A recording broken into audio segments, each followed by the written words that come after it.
bienvenidos. Aquí comienza Duros de Roer, el espacio para las historias de los distintos de siempre. Con ustedes, Francisco Reynoso.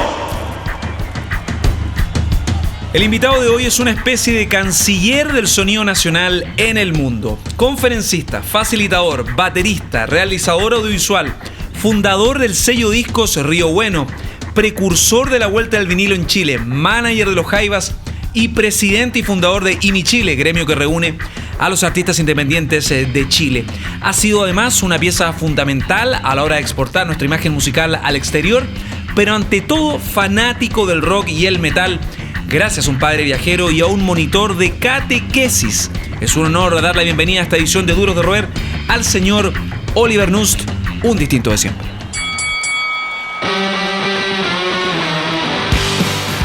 Oliver, bienvenido a Duros de Roer. Vaya historia y vaya intro. O sea, si cumplimos con todo lo mencionado anteriormente, estamos listos con la entrevista. Hay que decir que hay un par de inflaciones o inflamientos de nuestro editor acá. El profe de catequesis, es verdad, padre viajero también. Precursor del vinilo, es una de las historias más dolorosas y fallidas de mi vida. Yo me compré una planta de vinilo, es verdad, la traje desde México, cruzó el océano Atlántico, llegó al Pacífico, pero nunca la pude hacer andar. En barco como la vieja escuela. Así es, fitzcarraldiana la historia. Y también manager de los Jaivas. Todavía después de 7 años yo no sé quién es el manager de los Jaivas. Así que también me retracto de ese cargo aquí y puedo decir que trabajo con los Jaivas nomás.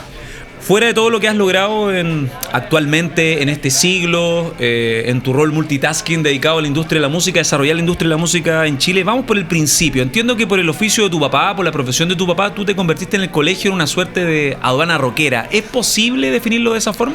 Bueno, es verdad que la aduana y el aeropuerto fue para mí siempre un lugar común.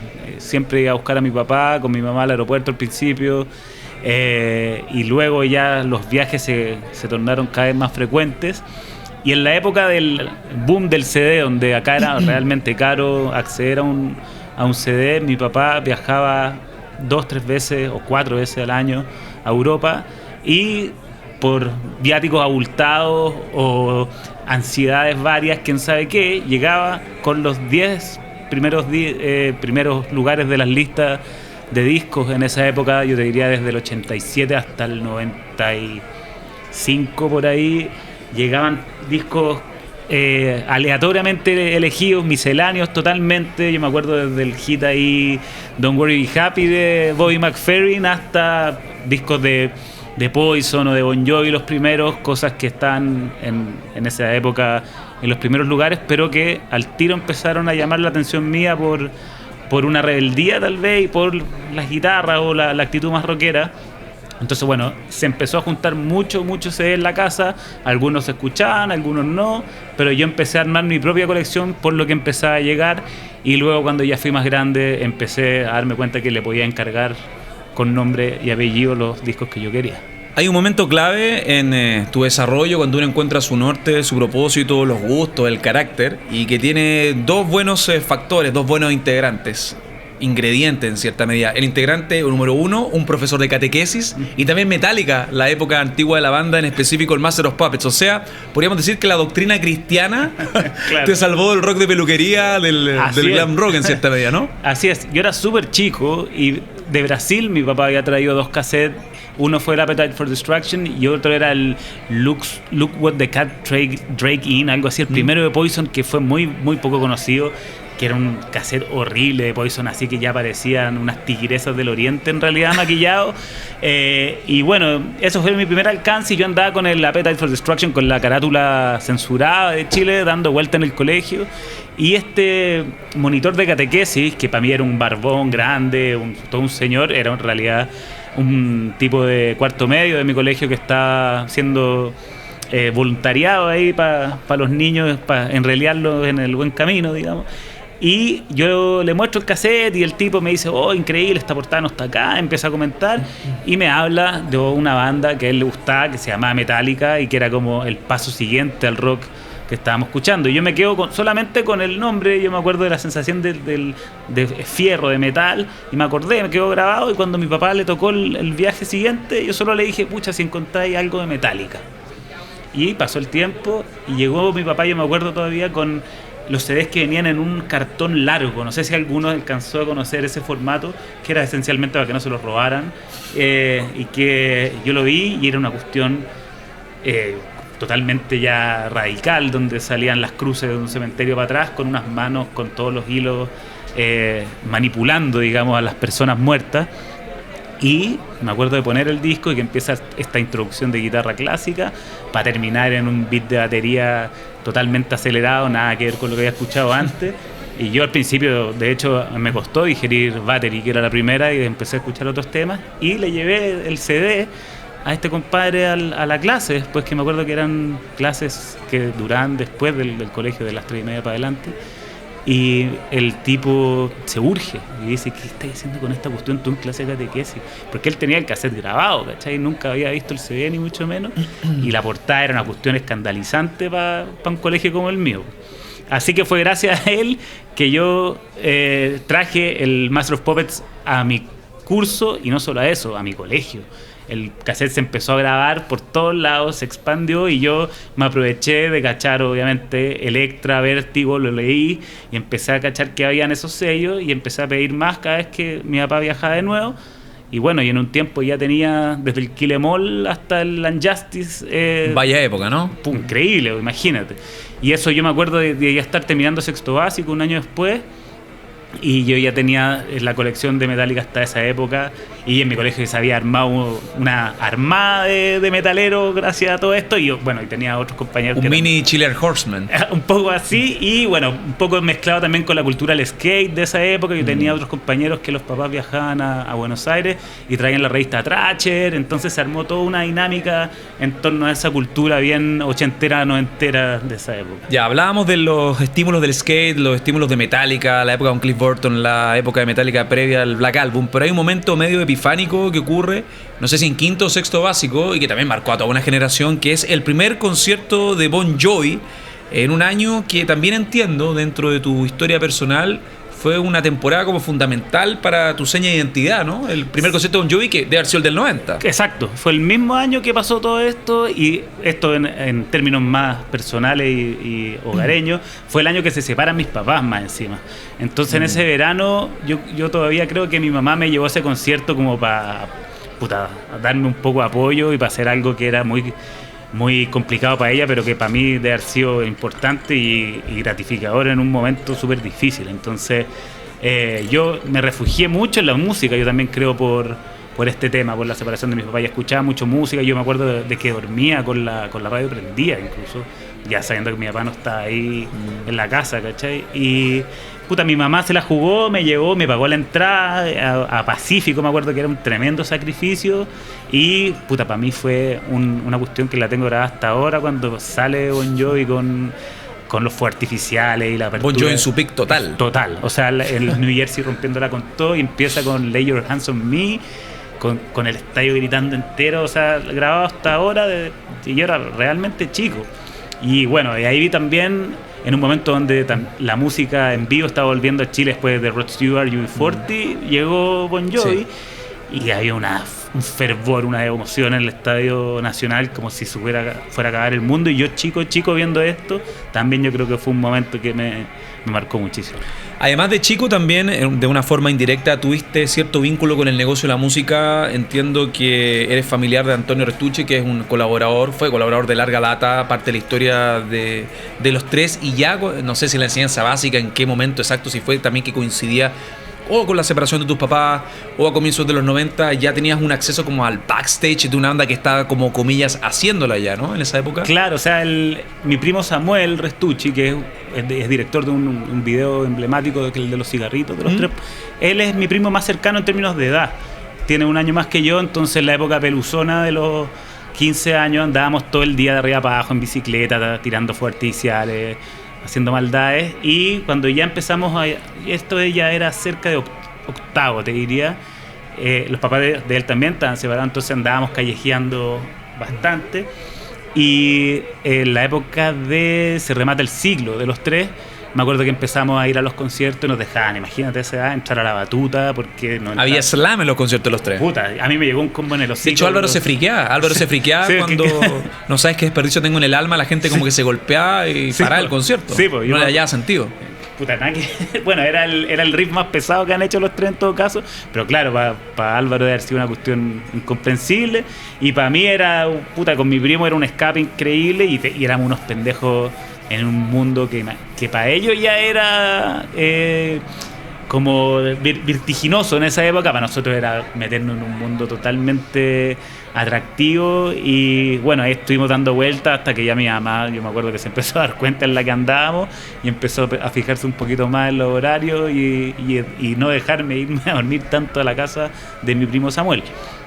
Así que bueno, estuvimos metidos en toda esa época, también como comenté a nuestro editor antes, en las primeras tocatas de los Parkinson, de los Morton, y de un circuito que hoy día me di cuenta que se perdió eventualmente, que eran las tocatas de colegio, donde se lograba contratar bandas que le estaba yendo muy bien dentro de las actividades extracurriculares de los colegios, y se armaba una escena que formaba audiencia finalmente. Lucibel fue una banda que salió al circuito universitario, por citar un ejemplo. Cacha, pero yo me acuerdo de empezar toda esta devoción y de incluso que fomentaran a las bandas que estaban dentro de los colegios, los alumnos, era porque habrían los conciertos que iban a terminar los tres, por ejemplo, o los Morton, o qué sé yo.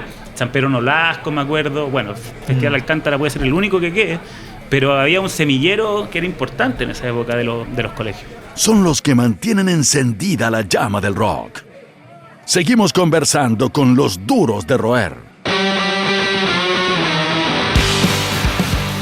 Seguimos junto a Oliver Nust en este Duros de Roer, los distintos de siempre, a través de las redes de Sonar, los podcasts y toda esta plataforma de contenidos habidos y por haber. Parte de los viajes primero inculcados por tu padre, por la profesión de tu papá. Específicamente, ¿qué hacía tu papá? ¿A qué se dedicaba en esa época? Es bien loca la historia. Son de Valparaíso y Viña, de Recreo, a ver si también te identificas. Mi familia también es de Recreo. Bueno, él trabajaba en Ultramar y los papás de él también, que era la rama marítima de Lufthansa. Luego él se muda acá a Santiago y empieza a formar una agencia de viajes ligada a una agencia de carga que era de los contactos de Ultramar, básicamente, y le empieza a ir bien en un momento donde todo se hacía con Telex, de a poquito empieza a viajar más, empieza a agarrar, yo creo que la experiencia que tuvo trabajando en Lufthansa y Ultramar, y de repente llega TNT, esta multinacional en ese tiempo holandesa o australiana, y le compra la empresa. Y mi papá en 10 años se transforma en un tipo que tenía una oficina en Agustina, que trabajaba con su hermano y 3 personas más, en 10 años más, en director regional de TNT, de Sudamérica. Entonces, eso, y ya les conté lo de la separación de mi mamá, vinculado a todo este tema del aeropuerto, viaje, que se mi mamá termina trabajando en una agencia de viajes, y hasta el día de hoy mi mamá trabaja en una agencia de viajes. Entonces por los dos lados era viajes, que querías de regalos, millas. Pero desde distintas áreas ya he obtenido un bagaje. Totalmente, o sea, a mí me regalaban para el cumpleaños millas, o un pasaje, o una estadía en un hotel y yo me tenía que comprar el pasaje, o viajábamos juntos cuando era un regalo. Todo está un poco ligado a los viajes, además sumado que yo tenía pasaporte alemán. Entonces me facilitó mucho viajar cuando era más chico. Justamente hay un momento en que te vas a vivir a Alemania y te acercas a la creme de la creme, cuando el stoner rock estaba bien hot, estaba bien caliente, y viste básicamente todo lo que uno puede ver del rock desértico, y te involucraste con esa escena que trajo de vuelta varios valores del rock clásico, del pasado, del underground, ¿no? Cuéntame eso.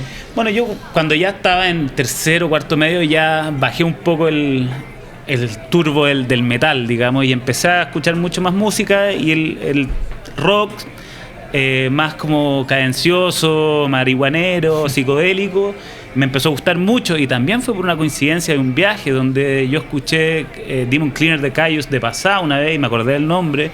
Y dije, mamá, por favor, tráeme Caius. Y me llegó el Sky Valley, y en el colegio no tenía ni idea. Welcome to Sky Valley, qué maravilla. Bueno, entonces empieza a ramificar esta información y yo quedo muy fanático, empiezo a coleccionar y empiezo a cachar que había un sello que se llamaba Man's Ruin, que aparte de eso tenía una serie de discos y de bandas y millones más que ni siquiera pertenecían al género, pero me di cuenta que el rock no era o metal o grunge, sino que había otro subgénero que existía y que me gustaba mucho y que a mis amigos también les pasaba lo mismo.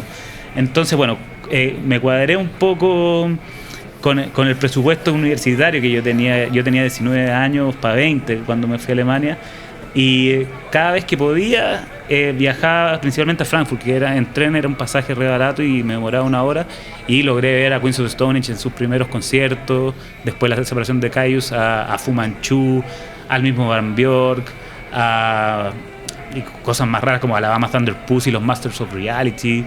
Y se me abrió la cabeza también en temas musicales, viendo gente sonar increíble con una batería de 3 piezas, ¿cachai? Como que volvió el minimalismo, en cierta Exactamente, medida. Yo me fijé en eso y me hizo también volver muy al pasado y empecé a escuchar el rock desde donde venía, o sea, todo lo que tenía que ver con Ponte tú, Alabama Thunder Pussy, me decían, ¿cómo no había escuchado toda la discografía de Lynyrd Skynyrd? No, pues no lo había escuchado. ¿Cachai? Entonces ahí empezó una etapa donde empecé a escuchar música antigua y veía que todo el rock en realidad venía un poquito desde allá. Y bueno, y me tocó ir al Dynamo en Holanda, donde vi, aparte de metal, en ese tiempo estaba tan caliente el stoner que tenían un escenario solamente de stoner, y vi todas las bandas que a uno le hubiera gustado ver en esa época. Dynamo Open Air. Exacto, en Holanda, en Eindhoven. Y además de eso me daba cuenta que era muy accesible esa escena, era mucho más relajada, entonces me tocaba tocar la puerta del camarín, ir a hablar con los compadres, re chico, diciéndole que venía de Chile, me pescaban, podía conversar con ellos, me firmaban los discos.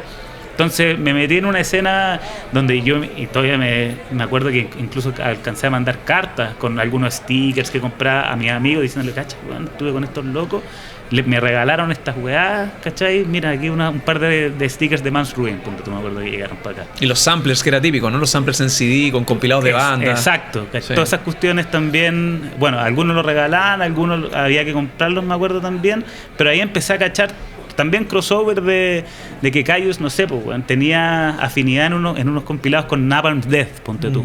Y que el mismo Josh Homme decía que lo había influenciado, qué sé yo. Y esa apertura estilística también coincide con una apertura mental que ocurre en términos de desarrollo, del norte que uno siempre está buscando en base a las vivencias. Hoy un viaje en México donde también te desarrollaste en la beta audiovisual, incluso al punto de participar desde distintos rangos, de distintas obligaciones en videoclips de artistas también de un rango diferente. Me imagino que ahí también como que se te abrió la cabeza en un 360, ¿no? De todas maneras. Bueno, la cuestión es que cuando volví a Alemania, que estuve 2 años finalmente, entré a estudiar audiovisual y tuve terminé la carrera bien rápido y entré a trabajar derechamente a la tele, al 7 y al 13, 1 año en cada uno, y fue una experiencia por lo menos traumática, digamos, en términos de expectativas, de lo que yo realmente buscaba. Entonces, lo único que yo hacía era, con mi misma plata y con las negociaciones que podía hacer en ese entonces, y con los equipos que tenían las mismas productoras donde trabajaba, hacer videoclip de las bandas que me gustaban, que en un principio eran la escena más de Algo Records en esa época, Gizo, de Ganjas, los Yajaira que andaban dando vuelta por ahí desde antes, los Fiscales. Después empecé a conocer Matorral, o como abrirme un poco al pop o al rock más onírico, por así decirlo. Y bueno, cuando fui a México ya empecé a trabajar o a hacer colaboraciones con gente que no tenía jamás pensé que iba a tener una relación, como Jepe o como el Pedro Piedra o el Fernando Milagro, que de hecho hay muchos videos que grabamos en las primeras épocas que están arriba en la web, donde Jepe va por primera vez a México y toca en unos canales de Xochimilco o experiencias así. Me di cuenta que el espíritu independiente, o por así decirlo rockero, de estos personajes en esa época era igual al lado de mis amigos que tocaban la guitarra con más distorsión, digamos. Así que ahí también tuve una apertura más humana a compartir con gente que yo tenía un poco prejuiciada, tal vez, de cómo se hacían las cosas en términos de... Bueno, ¿qué sería la escena sin los egos y el prejuicio, en realidad? Así es parte como del entorno.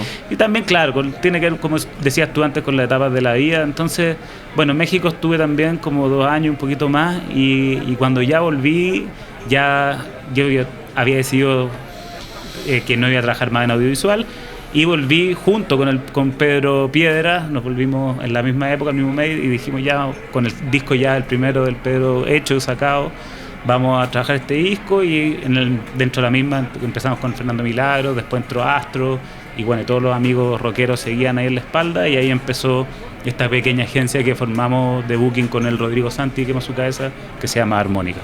No puedo dejar de lado pensar en Tierra Azteca, en México, y porque tengo todavía en la cabeza al principio de esta conversación cuando mencionas, y sería un pecado no mencionarlo, comentarlo en cierta medida, la suerte de Popeye con la máquina de vinilo. Sí.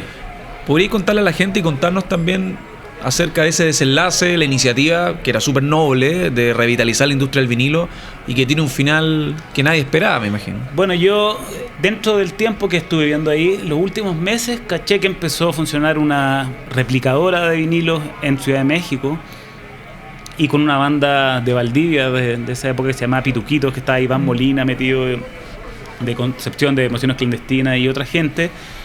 Logramos reitemizar unas platas del fondar para cambiarlo hacia un vinilo, donde todavía ni se esperaba que volviera el boom y qué sé yo, y logramos hacer el vinilo. Yo fui a la planta, logré ver cómo lo hacían. Para mí, cuando la dije, esta cuestión no es la gran ciencia, veía como derretían plástico y sacaban discos nomás, y me empecé a entusiasmar y empecé a tomar contacto con los trabajadores mexicanos que habían trabajado en otras plantas.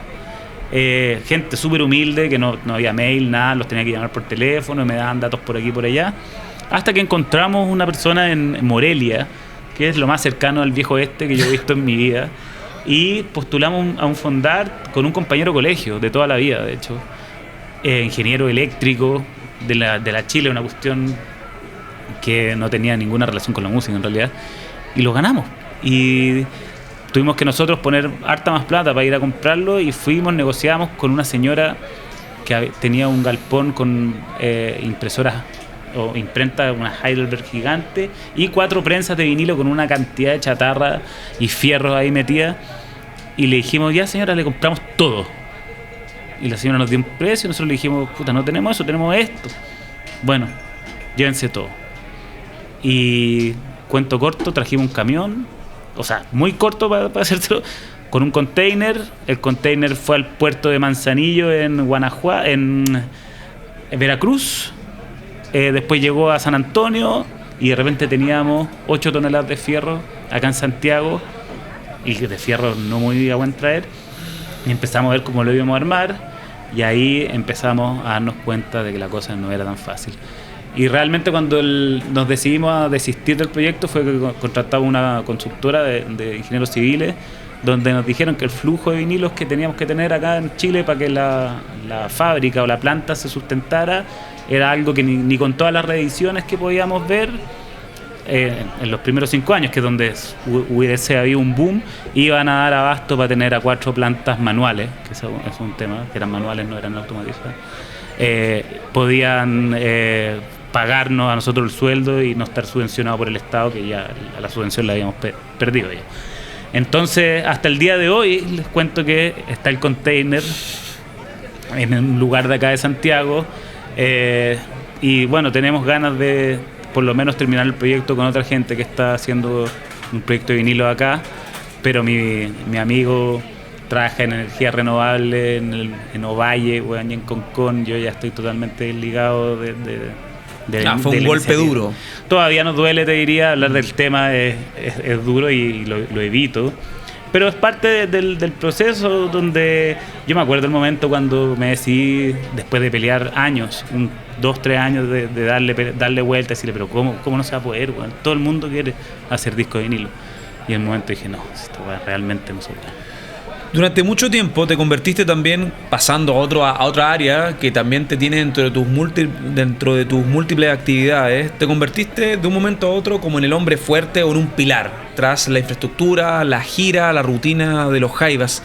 El Oliver de chico, el Oliver melómano que comienza ahí con este tape trader en los colegios, ¿se imaginó alguna vez, cuando incluso estabas en México, en Alemania, buscando una inspiración para este norte, que ibas a terminar estando a cargo en cierta medida, con distintos rangos, a cargo de la banda más importante de este país? La verdad que no, y de hecho como llegué a los Jaivas todavía una vuelta loca, para decirlo en palabras coloquiales. ¿Cómo se llega a eso? Mira, a mí me llamó, de repente suena el celular, un número desconocido. Hola Oliver, soy Mario Muti acá. Y yo, ¿qué?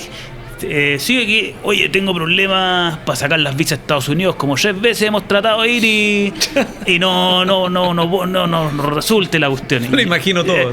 Bueno, y yo había ido con banda a Estados Unidos y había logrado hacerlo todo a través de unas agencias que se encargan de hacer las visas. Y obviamente el Mario no cachaba. Costaba plata y me costó explicárselo que era un servicio que había que hacer. Bueno, y él me ofrece que si es que yo logro sacar las visas, vamos juntos a Lollapalooza de Chicago, que están buqueados. Todo este contacto a través del Seba de la Barra de Lotus, que fue el que me recomendó, que también tiene gran parte del crédito mi amigo Sebita. Y bueno, voy para su oficina, le explico toda esta cuestión y empezamos a hacer la negociación con Tamistad, que era esta agencia. Y bueno, para hacerla muy corta, después de como 3 meses logramos sacar las visas, fuimos, tocaron en Lollapalooza, después un show en Miami y bueno, me dijo muchas gracias, si que alguna vez tenemos alguna gira internacional de nuevo te llamamos. Y yo quedé en buena onda, pero tampoco pensé que iba a volver a trabajar con ellos. Y yo creo que esta es la historia más increíble que eso, hasta que vuelve a sonar. Ahora tenía el teléfono grabado y buena, Mario, ¿qué onda? Y me dice, oye, nos llamaron para abrirle el concierto a Robert Plant en el Arena, y resulta que llegó y tiene 2 días libres y nos dijeron que le hiciéramos la agenda y nosotros no hablamos inglés. Y así, ¿qué? ¿Y qué? ¿Querés ser su traductor? Me dice, ya, pues, bueno. Robert Plant, pues, de Robert Plant. Y así, ya, pues, bueno. Y bueno, cuento corto que estoy en 3 minutos en la oficina de los Jaivas desde mucha distancia, y dije, ya que estoy, usted diga lo que hago, vamos, me dicen. Y nos empiezan a pasear con una agenda súper apestosa, institucional. Me acuerdo que la oficina de la Carolina Toá en esa época. Sí, vi las fotos. Oh, horrible. Y le pasaron como todos los clichés. Todas las llaves de la ciudad, todo el llavero de Santiago. Pero bueno, el tipo engancha de una forma muy peculiar conmigo, porque yo había ido a Austin a una feria de música que se llama South by Southwest, y había pasado por esa frontera como en agosto, y me había cagado de calor de una forma que nunca había vivido. O sea, yo creo que habían 45, 50 grados, y yo le decía, ¿quién puede ir en esta weá? Y un tipo del norte de Londres, weón, que se recagan de frío, que se va a ir a esta ciudad, y de repente ya había entrado un poco en confianza, y le digo, weón, ¿cómo no te cagáis de calor en Austin, weón? Yo fui a esta weá y era insoportable, ¿cachai? Y él me dice, puta, ¿sabéis que cada vez que empieza a llegar ese calor, yo me voy a mi pueblo aquí a Londres, pero cuando me voy, me da lata, weón, porque cada vez que llego tengo que ir al funeral de este weón, al de este otro, y de un momento a otro, weón, se me larga a hablar de su vida en Inglaterra y no para, y yo así callado. Los Jaivas ya, weón, están, o sea, me habían olvidado los Jaivas, para serte sincero. Y el tipo me empieza a hablar y de repente me dice, no, si cuando yo estaba ahí, mi único amigo en realidad era Bonzo, y estábamos barriendo las calles. Chuta. Y yo así, weón, era la mejor entrevista del mundo. ¿Qué me está contando este weón? Y después empieza a decir, y me preguntaban si yo quería después de mi matrimonio, que hubiese un cóctel o que me viniera a buscar un convertible. Yo elegí el convertible, y yo así todavía me acuerdo de estar, weón, 20 minutos escuchando al loco hablándome, y después al otro día el weón me iba a buscar al camarín, weón, no, una weá pero de loco. Y ahí yo ya entré y dije, puta, aquí es donde quiero estar. Y nos fue súper bien en ese concierto. El tipo amó los Jaivas, hicimos un buen trabajo también con el Mario como de lobby con DG Medio y toda la cuestión, y ahí quedamos más enganchados hasta que salió una gira en México, y luego de eso ya me contratan como tour manager acá en Chile, y de ahí ya empiezo a trabajar en diversos proyectos con ellos. ¿Habrá sido esa como la anécdota en un top 5 la 1 con los Jaivas? Sí, o sea, para mí, porque tiene el ingrediente de que es de Golden God Robert Plant, pues bueno, o sea, yo no de la época del rock clásico no creo que haya alguien que me identifique más que él, que puede haber sido algunos que ya están muertos, el mismo John Bonham, ¿cachai? Pero puta, entre que me decís de pasar una tarde con Paul McCartney o con Robert Plant, 1000 veces con Robert Plant, y el bueno era realmente simpático, divertido, liviano, y que es la característica que de hecho ha despegado a Robert Plant de todos sus colegas, que cuando él se va a África o lanza estos discos con la Alison Krauss, o el one vive en Austin y va a comprar al mercado, ¿cachai? Es una elección de vida de él, de vivir la vida así, y yo me sentí muy bien de haber notado que un weón era tan así abierto, con un pendejo que andaba ahí de traductor, ¿cachai? Y él me firmó todo lo que tenía, ¿cachai? Increíble. Una weá increíble. Más que un club, una familia. Sigues junto a los duros de roer. Seguimos en esta conversación bien interesante por lo demás con Oliver Nust, personaje de la industria chilena. Digo personaje porque ha estado casi desde todos los roles, ha experimentado distintas miradas y eso yo creo que te ayuda a tener esta perspectiva amplia en una vida que también es como la vuelta del ciclo, en el sentido de que uno escucha tu historia en un principio y de alguna manera hay patrones que se repiten, porque tu papá viajaba mucho. Tu familia, tus papás cuando estaban casados tenían mucho que ver en su desarrollo con los viajes en general. Y tu papá viajaba por todas partes y te traía la música que al final tú también compartías con tus amigos o tus contactos en el colegio o círculo más cercano. Y ahora tú eres el que está viajando, tratando de llevar la música chilena al exterior. ¿Cómo ha sido ese proceso? Una suerte de retroalimentación dada tu línea de tiempo, ¿no? Bueno, por la misma facilidad de los viajes y la llegada del internet también, la información de que habían eventos e instancias donde uno iba a mostrar música nueva y mostrar las iniciativas de cada país hacia mercados donde la gente iba solamente a buscar nuevas cosas, empezamos a ver esas oportunidades con algunos socios, colegas de esa época, llamamos de nuevo a los mismos Quema Su Cabeza, Algo Records y así, y se presentaron dos oportunidades que son las ferias las más antiguas que hemos visitado, que era en Austin, South by Southwest, y Primavera Pro, Primavera Sound en Barcelona. Resultaba que para hacer este tipo de iniciativa no era suficiente ir como una empresa o como una banda, sino que había que ir como el show de Chile, como la marca de la música chilena. Y derechamente en el contrato del Primavera era mínimo 3 empresas que tenían que ir asociadas para tener un slot de la participación. Entonces nos dimos cuenta de que teníamos que ir juntos, teníamos que aunar esfuerzos y levantar recursos también entre todos. Y cuando llegamos a esa instancia nos dimos cuenta de que los otros países, diga Australia, Canadá, generalmente casi toda Europa, tenían sus propios eventos, sus propios presupuestos, sus propias personas contratadas para el desarrollo y la exportación de la música, y que estos eventos no eran solamente en Austin, en Barcelona, sino que habían 10, 15 alrededor del mundo. Entonces nosotros dijimos, realmente nosotros creemos, porque hemos estado en México, en Brasil, en Argentina, principalmente en los países latinoamericanos y en España, y vemos que la música chilena es bastante mejor, humildemente, en vivo y el momento que está pasando, que es lo que estamos viendo afuera. Entonces, Brasil quizás es como un titán. En ese tiempo, claro, bueno, después Brasil empezó a exportar a través de gente más independiente, pero llevaban cosas bastante añejas, o sea, prescindibles. Claro, y Chile estaba chispeante por la explosión cultural que hubo después de los fenómenos de industria y sociales de los 2000, digamos. Entonces, bueno, el primer año que fuimos a Primavera, por ejemplo, fuimos con, en ese entonces, pujantes proyectos como Fernando Milagro y Perroski, ¿cachai? Que al tiro llamaron la atención, y al mismo tiempo en Austin, de hecho, el mismo año o el año siguiente, fuimos con Jepe, Fernando Milagro y Pedro Pedra, y bueno, Jepe de repente buqueado en el show que es de la Billboard Latina allá, y empezamos a cachar de que había un interés increíble, un potencial, claro, y que más encima Chile tenía como flotando por ahí instrumentos del Estado que no estaban bien aprovechados, que decían que eran de bienes y servicios y turismo, pero que cualquier mortal que tenía una empresa los podía postular. Entonces empezamos a cachar esas cosas también y empezamos a ganárnoslo.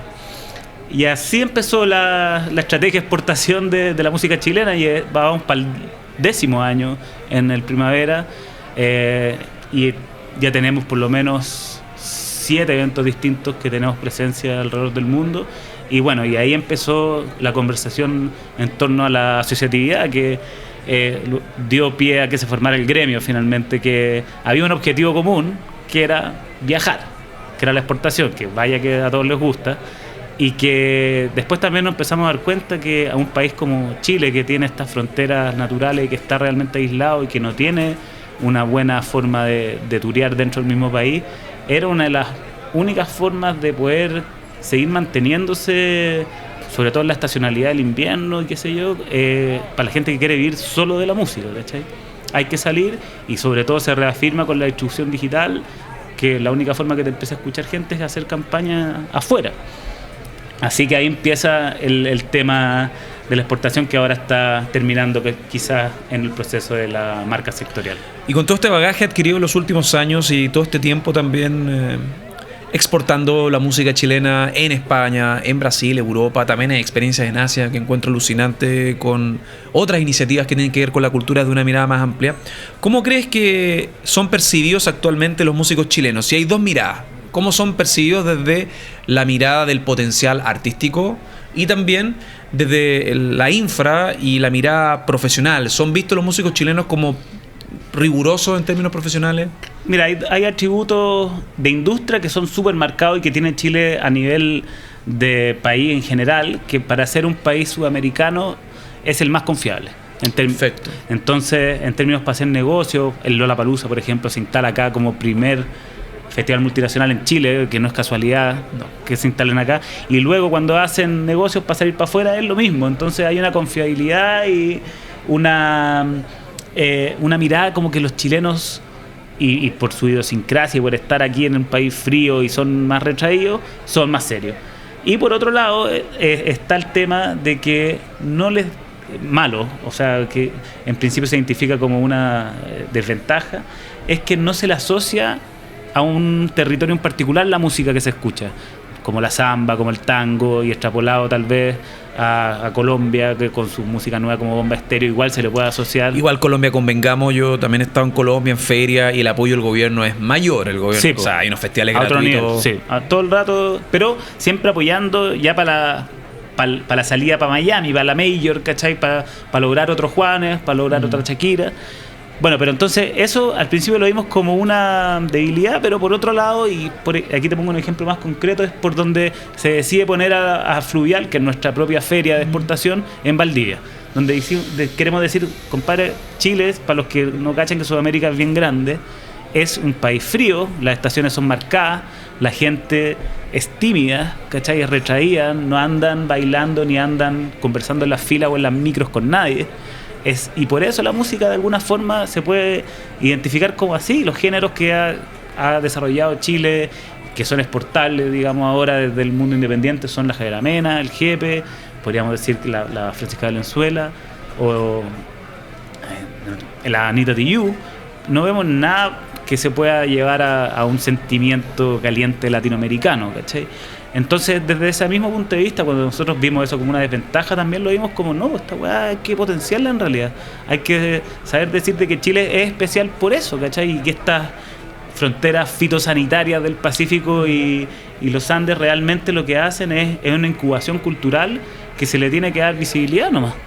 ¿Sientes entonces que los músicos en esta evolución, como ha crecido el foco de las oportunidades, están haciendo la pega? Y no solo hablo de presentar una propuesta caliente, una propuesta hot, una propuesta extravagante para un público que no la conoce, que desconoce también el contexto sociocultural de Latinoamérica, pensando en Europa, un mercado más competitivo. Porque hacer la pega no es solo que es el desde presentar un show que se pare de igual a igual con la oferta inmensa. Claro. Primera sound ni hablar, que es una maratón, es un test de Cooper para el fanático de la música. Exacto. En cierta medida, pero también de tener disposición para hacer lobby, para saber marketearse, para saber hacer una pega previa digital con inversión de recursos humanos en todo sentido. ¿Sientes que el músico aprendió a hacer la pega, el músico chileno, respecto al argentino, al brasileño, al colombiano? ¿Hace la pega en general? Mira, yo le atribuyo mucho también a lo que mencioné hace un rato, que hubo un fenómeno muy marcado acá en Chile por la misma situación sociopolítica y geográfica del país, que cuando pasa esta revolución digital de Napster, las multinacionales se retiran de acá. Se fueron, literalmente se fueron a Argentina, las oficinas regionales estaban allá, y dejan una brecha acá que se aprovecharon, no una buena palabra, pero supieron desarrollar las empresas locales casi por obligación, porque digámoslo, Perroski o Algo Record existe porque querían que Guiso y querían que editarse, existieron.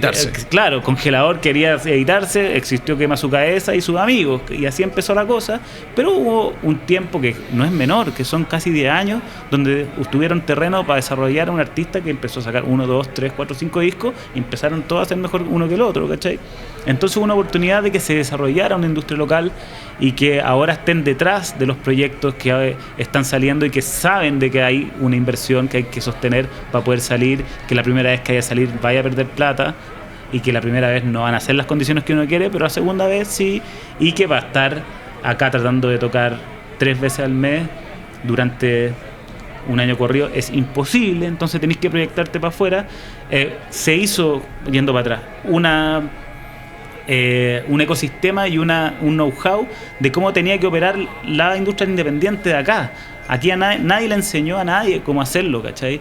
Yo le comentaba a nuestro editor antes de que cuando uno va a Argentina o a México hay mentores que vienen generalmente de las majors y le enseñaron a los cabros que formaron los sellos independientes. Acá no, nadie. La gente aprendió generalmente de sus colegas, porque la información casi te la regalan, porque están todos en la misma. Y después, cuando empezamos ya a ir a estas ferias, las otras oficinas de los países te empiezan también a dar la información gratis, porque tú no vas a competir con una estrategia de exportación de Canadá. A ellos no les importa nada, a ellos les importa que les vaya bien a todo el mundo y que nos volvamos a encontrar en la feria y que se arme un ecosistema de música independiente en el mundo completo, ¿cachai? La historia es distinta, sí, en las multinacionales, ahí la competencia es dura. Y hay un tema de envidia también, de competencia, es ver cómo se han peleado como los nuevos y pocos artistas rentables en corto plazo en Universal. Yo me acuerdo por Drefkila una licitación casi de mineras. Exacto. Por Claudio y Drefkila, uno de los últimos fenómenos de la música chilena. Ya desde la mirada global, ¿hay lugar donde tú sientas que los artistas chilenos funcionan mejor y también hay un mercado que tú estás como, decir obsesionado un poco, se puede prestar para distintas miradas, pero un mercado que tú tengas como fijo dentro de un propósito en un corto o largo plazo? Bueno, esto ya yendo a lo más técnico, estamos en un proceso de lanzar la marca sectorial de la música, que es una suerte de oficina de exportación, donde se pidieron hacer estudios sobre los mercados objetivos y cayeron después de una primera pasada que España es uno que, tú lo mencionaste, es muy competitivo, generalmente la inversión es grande y cuesta mantenerla, pero es la puerta a toda Europa y hay que tenerle ojo porque hay una atracción hacia la música chilena de los medios y de la audiencia. El mercado número 1 sin duda es México en términos de venta, de población y de proyección, y de como también devoción hacia la música chilena. Todo el indie no tan rockero, más ligado como al dream pop, toda esta escena en México es increíble lo que genera. No solamente te hablo del Jefe o la Javiera Mena, de Fármaco, de Planeta Note, bueno, We Are The Grand, Denver, o sea, cosas que...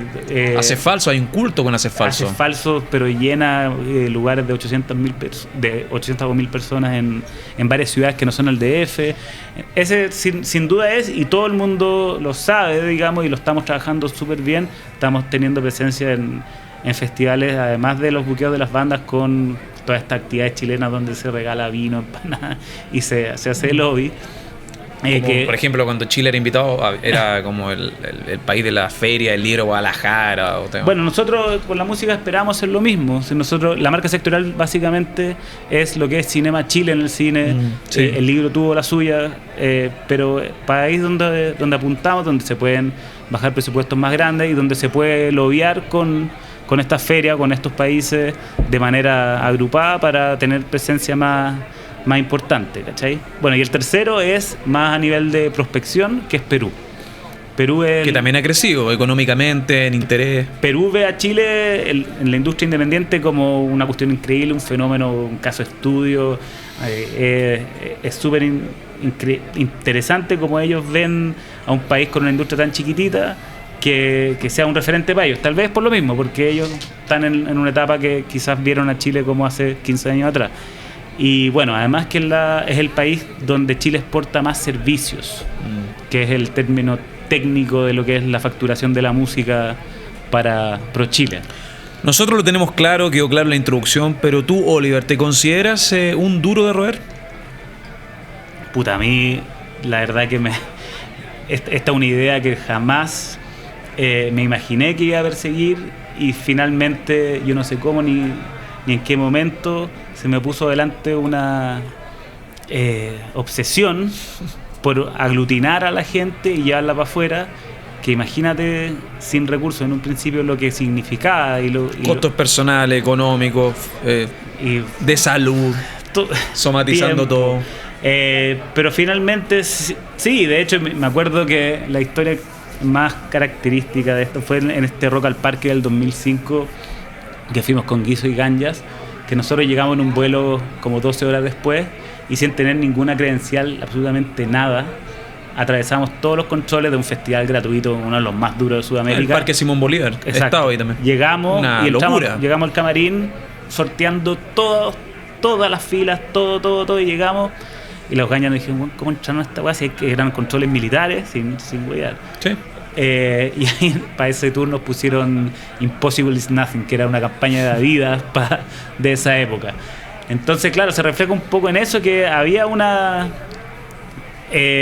intuición, yo te podría decir, que quizás por esa misma intuición de estar seguros de que la cosa iba para ese lado, y además hay que ponerlo también en la forma más coloquial, puta que uno lo pasa bien haciendo estas cosas.